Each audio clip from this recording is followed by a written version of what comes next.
Good afternoon, David. Good afternoon, Thomas. How we feeling today? We're hanging in there, but we'll make it happen for a nice 4-game NBA slate. Yeah. This is probably the first day you opened up your game list and was excited that it was only 4 games. Oh, for sure. I was hoping it was 2. I'm like, come on, Right. show me 2. All right. Well, we'll get through it. But we got some nice juicy ones. Like it's narrative day, I think. Really? Yeah. I am unclear. Oh, okay. Yeah. I wasn't 2 thinking that way. games have nice narratives. I wasn't thinking that way, but now I'm Yeah. seeing what you're seeing. Yeah. All right. Well, how did you do last night? Let's start with that. All right. So last night was okay. I was 6-5. The game that screwed me was which one? The Pels Bulls. I lost all 3 props on that one, so I would have been 6-2 without that silly game. But Did you count the over under on the Cavs Kings? oh no, I did not. Yeah, which you lost. 247 on that game. Okay, I went 6-6. All right, 6-6. You were, you know what? You get a pass on that one. You were sick, but I'm taking it as a victory. Okay. How did you do? I did great. 6-2 on the night. Yeah, real good. Nice. That double. Yes. On Isaiah Stewart cashed, which was great because he basically went out of the game at the end of the third quarter. They were getting blown out at that point, so I was like, crap. There were 4 minutes left in the game. They're not going to put him. They're not going to put him back in. He had 9 and 9 at that point. They put him back in with like 4 and change. He comes and plays for like a minute and a half, gets a rebound, nails a 3. As soon as he hits the 3, they take him out of the game. So it usually doesn't work out that way. Usually you're on the other side of that. So I was grateful for some luck there. But yeah, overall good evening. Brogdon not coming back for the second half was not nice. I know. He was on pace for something like 18 He had 9 points. in the first. Yeah. Yeah. But 9 a couple 14. nice picks. Kevin Huerter got there. My Troy Brown one that I threw in right at the end. He crushed his line. He had 18 points and rebounds. There was some good picks, but some they just didn't get there in that other game. So all right. On to today. All right, so we got 4 games tonight. The first is the Mavs at the Wizards. Mavs are 6-4. Wizards are 5-6. Wizards are getting 3.5 points, and the total in the game is 209. Sharps are on the Wizards plus the points and the under. Really low scoring game. 209. Wow. Right, and they're on the under. Wood remains out for the Mavericks, and Beal is out for the Wizards. So hopefully you're not about to drop 7 props on Beal. No, there was nothing out for him, so I stayed away. Had a feeling that was the case. And the Mavs are coming off of a game last night, right, where they lost to Orlando. Is that correct? I was a little out of commish last night, so I didn't say. Out of commish, yeah. Let me just fact check myself, but I'm pretty sure they dropped. Yeah, the Magic won 94-87 without Bencaro. So, I think another low-scoring game. Dallas is in all these low-scoring games. Yeah, I think it's worth though keeping that in mind as they're going to come out, ready to fire a bit. Yeah. All right. So what do you like in this game? All right. So circling back to the narrative day that I called out at the beginning of the pod, you had was it last year or was it 2 years ago now that this trade happened? Porzingis you're talking about?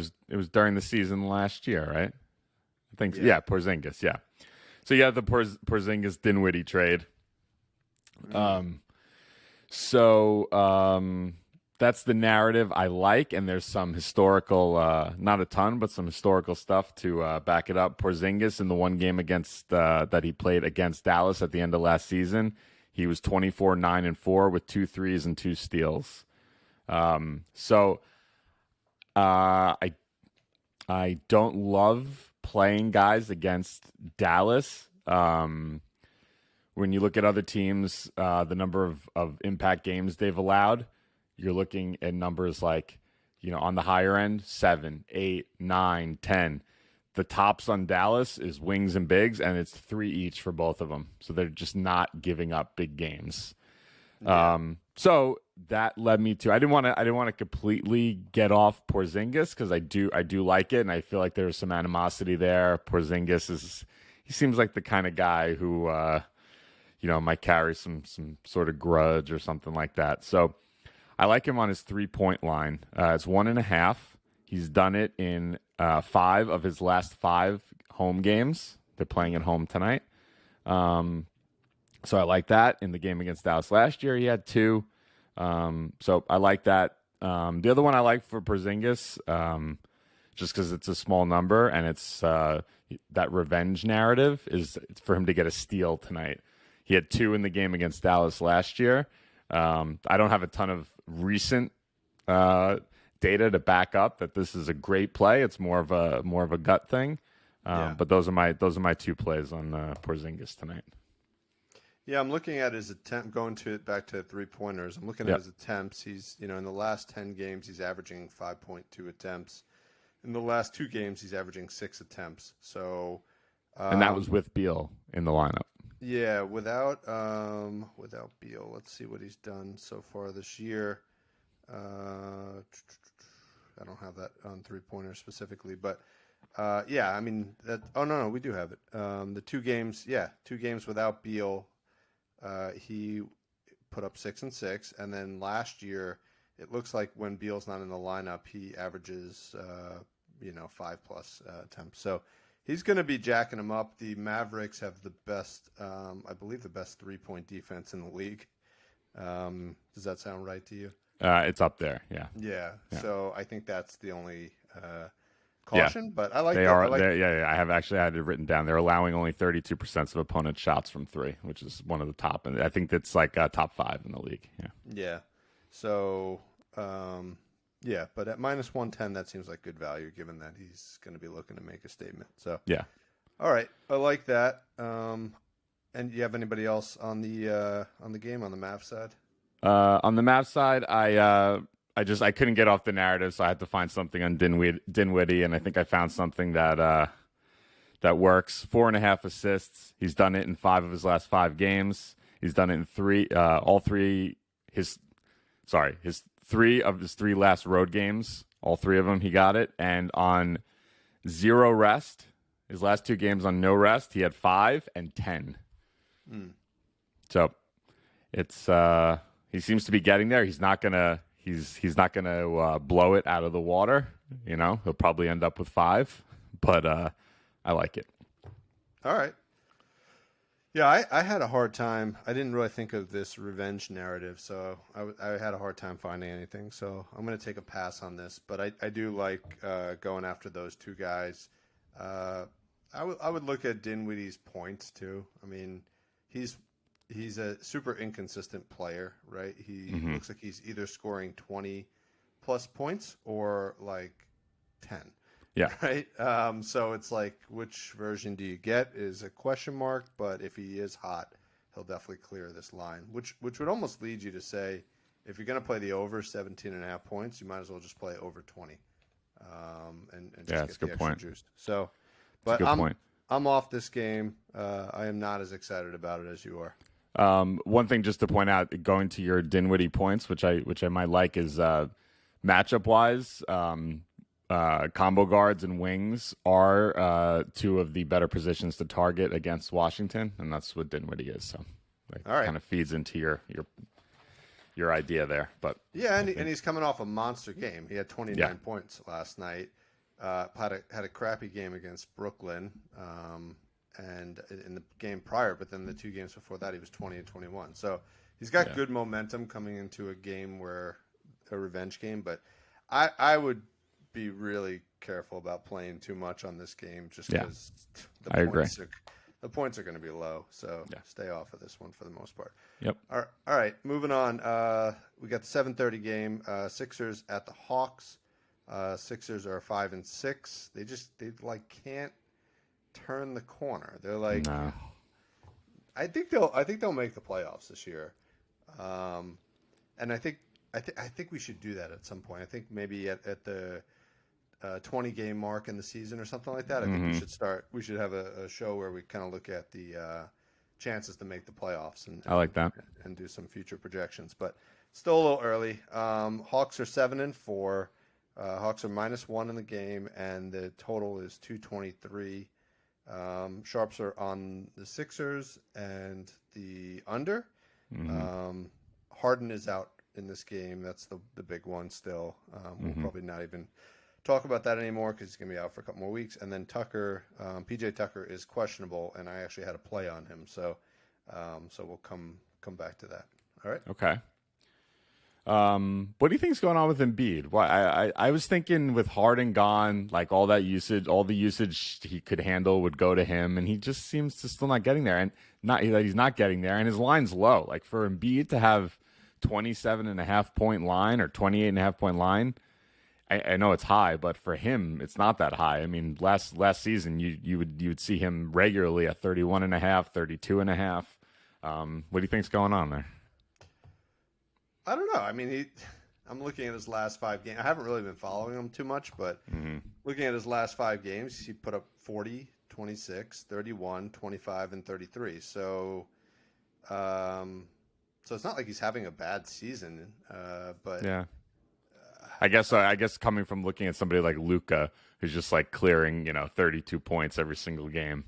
I don't know. I kind of expect Embiid to be a similar sort of guy, and it seems like he's not doing it this season. So just yeah, it's hard to compare those two guys though, because Luka is just like smooth, right? It's like you watch him and he just generates points from every part of the floor. Embiid like has to work really hard and really sweatily. Yeah, he's got just massive amounts of sweat dripping all over the place. Hands on his knees, like huffing and puffing. Yeah, I really like Embiid. I do too. He plays hard. Great personality. Yeah, great personality, but it's just it's not the prettiest thing to watch. No. It's very workmanlike. Very workmanlike. All right, so anyway, who do you like on this one? All right, matchup wise, bigs against both teams are where to go, and then also against Atlanta, forwards are a position we'd want to target. I couldn't find a ton from this game, but the one I did find was John Collins, 11.5 points. It seems like a nice low number. He's done it in 4 of his last 5. He's done it in 4 of his last 6 at home. His last 2 against Philly, he had 17 and 18. And on no rest, he's done it in 8 of his last 11 and 4 of his last 5 at home. So some pretty good historical stats there to back up that play. And given the matchup, I like Collins over 11.5 points. Yeah, I think I like that probably even more so with the possibility that PJ Tucker could be out. Yeah. Good point. Right. Great point. Yeah. No. Do you like Capella too? In that case, I love Capella. That was my play. I want to hear it. Yeah, I was looking for something for him, but I don't know. This Collins one was popping a little bit more for me. But I'd like to hear what you got. So, I think the lines haven't caught up to Capella yet. He's set at 9.5 rebounds, which I think in a game that's projected to be medium scoring, missing a bunch of stars. Like he's hit that in 8 of 10 games. Over 9.5 is -115. I looked at what he's done in the last 3 games. He's put up 19, 12, and 19 against pretty good opponents. I think Joe Val was one of them, and I'm trying to remember who the other one was. Vucevic had 19 like a week or so ago. Yeah, Giannis. It was against Giannis had 13. Giannis. Yep. No, the Capella going up against the 2 of them. I'm sorry. In those 3 games, so he's put up huge numbers against pretty good rebounding centers. So I'm not too worried about him against Embiid. I also looked at last year in the 2 games that they played the Sixers. He put up 11 and 12 against Embiid. Embiid played in both of those games. So Okay. I feel like this line is set too low. I feel like he might actually clear this in the first half, Okay. or by the third quarter. But I was digging to see if there was something that I was missing. But it looks like he's healthy. He's going to play. Trae Young's going to play, which I think helps him. It's a tight game. I don't know. So Capella over And do you see any trend? I noticed, I think this was the case, especially at the start of the season. It seemed like Collins, typically Capella is like the guy to get boards for the Hawks, but it seemed like it had kind of flipped, and Collins was getting quite a bit of the rebound percentage earlier in the season, right? Were you seeing that as well? Yeah, he was. I mean, we were on him. But in the last 3 games, that's a good point. I'm looking at Collins. So he was basically putting up close to 12 rebounds a game, 11 or 12 rebounds a game in his first 7 games. And in the last 3 games, those games that I mentioned, that Capella was 19, 12, and 19, Collins put up 5, 2, and 4. So there could be something that is changed on the on kind of what they're asking Collins to focus on. So again, this seems like almost like the Royce O'Neal play from yesterday. There's like short history of something changing, and then I don't think the lines have caught up to it yet. So I like it. So Capella, my man, over 9.5 rebounds. All right. And then on the Sixers side, let me give my play there. So I did like. I don't think this is going to be available, but I'm going to throw it out there. I like PJ Tucker under 1.5 assists. Why? What a brutal play that is, right? It is. Minus 125. Yeah. In 6 games this year, he's had 1 assist. In 3 games, he's had 0. And only in 1 game, the game against the Knicks the other day, he had 2. So compound that with the fact that he's got a hip injury right now. So if he does play, he might play limited minutes, might get out there and play the first quarter and then come out. So if that line becomes available, there are lines for him. So I think he's going to play. But the assist line, I couldn't find it available. I only saw it on the prop site. Yeah. So keep an eye on that one because I think that's a good play. Okay. Even if it, crushes your soul for me to say that. I just want to get back to Capella for 1 sec. Does it? Did you look into his double-double at all? Is that something you were feeling? I didn't really look at his points. Let me see where he's at on points. So he had 15 last game, then 5, then 21, then 8, 13, 11. Yeah. That's a nice play. Yeah, he's crossed the points in 4 of the last 6 games. He had 11. He had 11 against Philly last year. On his last 3 games on no rest, he's had 11, 19, and 12. Yeah, I think Trae Young being in the lineup is very important too for him. For him to get the double-digit points. Yeah, you're right. He'll get a couple points off of putbacks. He'll get a couple free throws, but most of his points come off of these like little alley-oops when they collapse on Trae Young. So, yeah, I like that. Do you know what the odds are? I'm looking it up right now. It is plus 230. Plus 2. Wow. Yeah, that's worth a little. It's a nice play. It's like our Isaiah Stewart. It's our double-double of the day. Double-double of the day. The daily double. That. Daily double. I like it. All right. Okay. You got anything else on this game? Tobias Harris is popping a little bit, but I'm so that guy's so untrustworthy to me that I don't know. I can't play him. Some numbers looked compelling, but I'm staying away. That's all I got. What did he do to you that makes you make such a bold statement about him? He's burned me too many times. Burned me too many times. Oh, okay. And he's from Dick Sells on Long Island. I want to support the guy, but what are you gonna do? Staying away. Okay, we'll have to see if he can regain your trust in the season.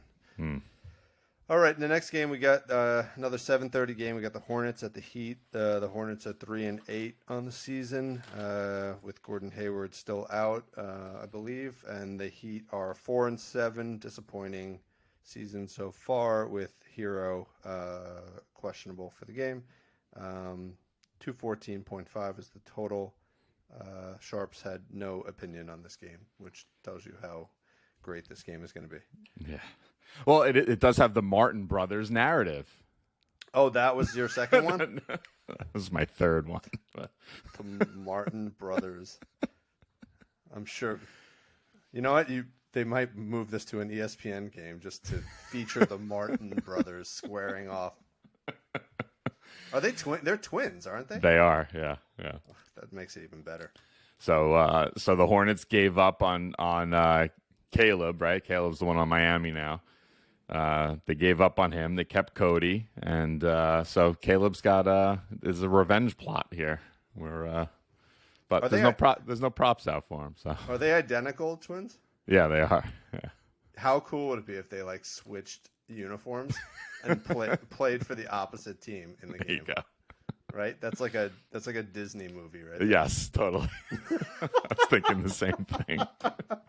That is definitely the plot of a straight to VHS Disney movie. I'm actually making notes because I'm going to start working on that script. Okay. That's okay.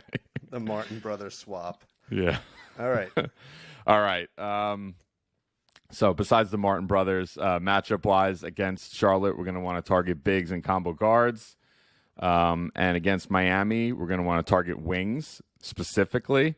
There's been 7 impact games. It's a pretty high number from the wing position, and 6 impact games from the big position. So who do I got from this game? I'm going to run it back. He failed me last night, but I'm going to give it a go again on a different prop. PJ Washington, 1.5 threes. He's done it in 9 of his last 13 games on a back-to-back. And in 6 of those games, he had 3+ threes. So he seems to be one of these guys that is good when the gears are well oiled, and he just played the night before. So I like PJ tonight to have 2 threes. Oh, I'm gonna have to play that now after that. After the gear, yeah. It's fantastic. You got anything? This went from a game I had no interest in to like my favorite game of the night. Sorry, I did want to point out from the Charlotte side, part of the reason that I did like this play a lot is Miami's allowing the most opponent shots from 3 in the league. 42% of opponents' shot attempts are from 3, by far the most in the league. And why not go for Terry? The line was too high. It was 3.5. It's 3.5, so it was too high. Yeah, I know. But I love it too. I was gonna make that my play, but the 1.5 on PJ just was more enticing. But Rozier's definitely a play tonight. Yeah. You know what's a nice play on Rozier is like we used to do this. You kind of take everything down on him a little bit. Yep. So like he's always his line is always around 5 assists, 5 rebounds, and 4 threes, right? Yep. So if you just take everything down, 4, and like 2, something Yep. like that, you end up with some plus odds. So we've hit that several times. I might look at that. I like that.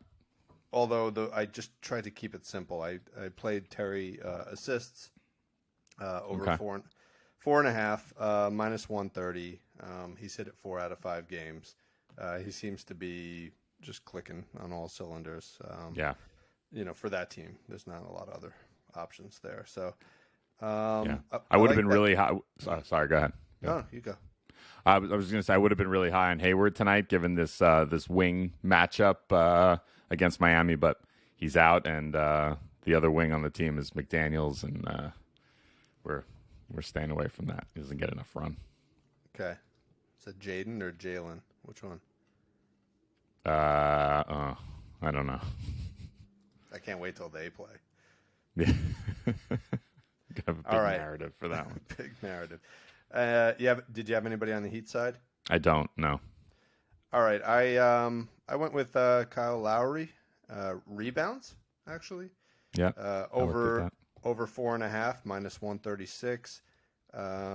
So it's interesting. He's similar to that Capella story, but a bigger, I guess, subsection of the season. He started the season at 4-2-3-2. Yep. But in his last 6 games, he's 5-5-5-5-5-6-7. So Yep. he's on this like exponential trajectory to end the season at like 25 rebounds a game. But yeah, he's really been very consistent about that stat. So it's kind of a weird play because you don't think about him as a rebounder, but Yeah. but No, I I mean, looked at that as well. On 2 days rest this season, he's played 2 games on 2 days rest, and he had 5 in one and 7 in the other. And then he played Charlotte 3 times last year. He had 9 rebounds in one game and 6 in another. So I like it. I feel like out of anybody in the league, Kyle Lowry would benefit from extra rest. Extra rest, yes. Right? He just looks like he's So you'd be surprised. I think I mentioned this on a recent pod. He actually has some pretty nice stats on 0 rest. You'd be surprised. Oh, that's right. That's right. Yeah, remember? He just looks like he needs Totally. He needs lots of lots of lots rest. of days off. Yeah. All right. All right, well keep an eye on those Martin props. Yeah. All right, let's move on to the final game at 8 Yep. p.m. Eastern time.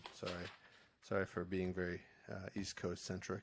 The Blazers are 8-3, going up against the Pels 6-5. This is probably one of the better games of the night.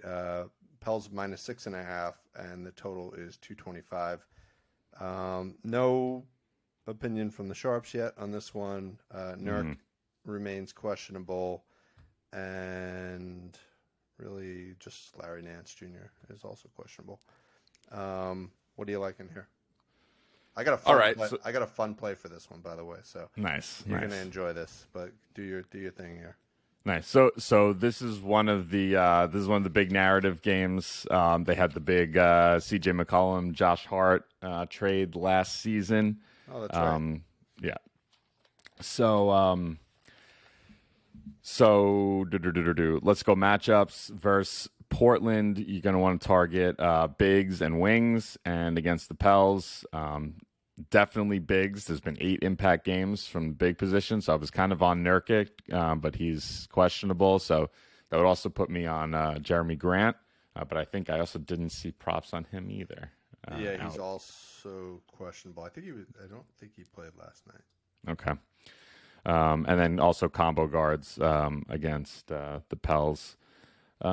So what do I like here? I went to CJ, 19.5 points. He played Portland 2 times last year after the trade. He had 23 and 25.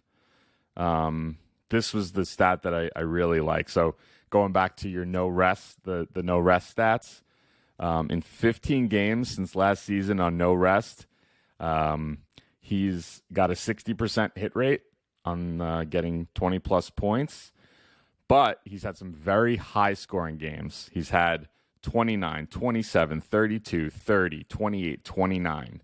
So I like him tonight on the 19.5, but I also like him to maybe even do like a, McCollum to have 25 or 30 points. I think that could be a good play tonight. Nice.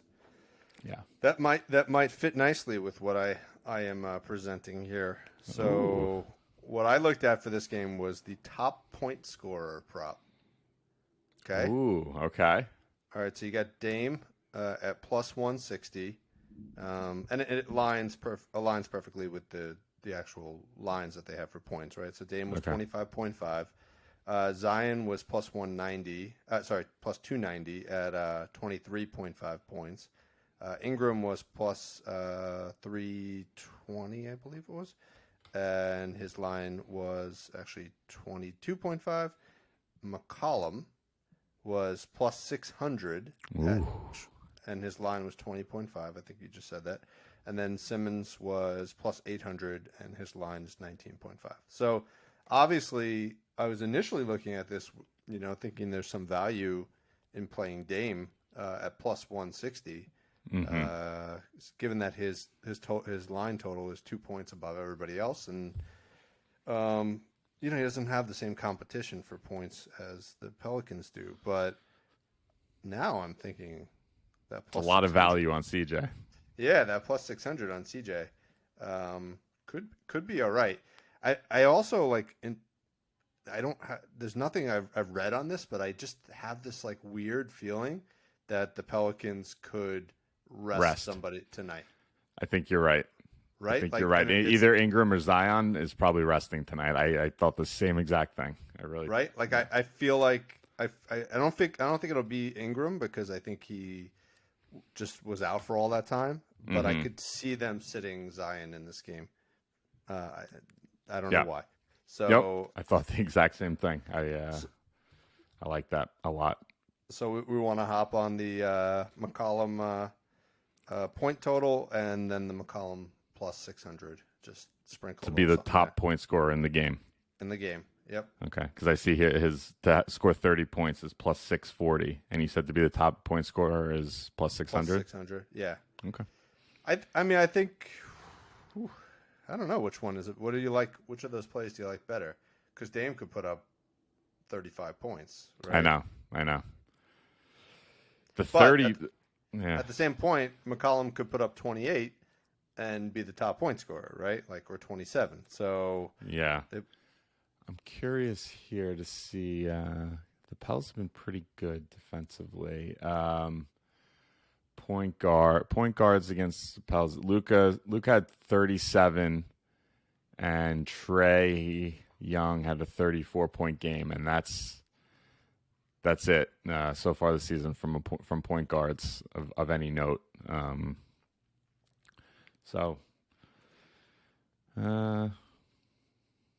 how is Lillard on back-to-backs?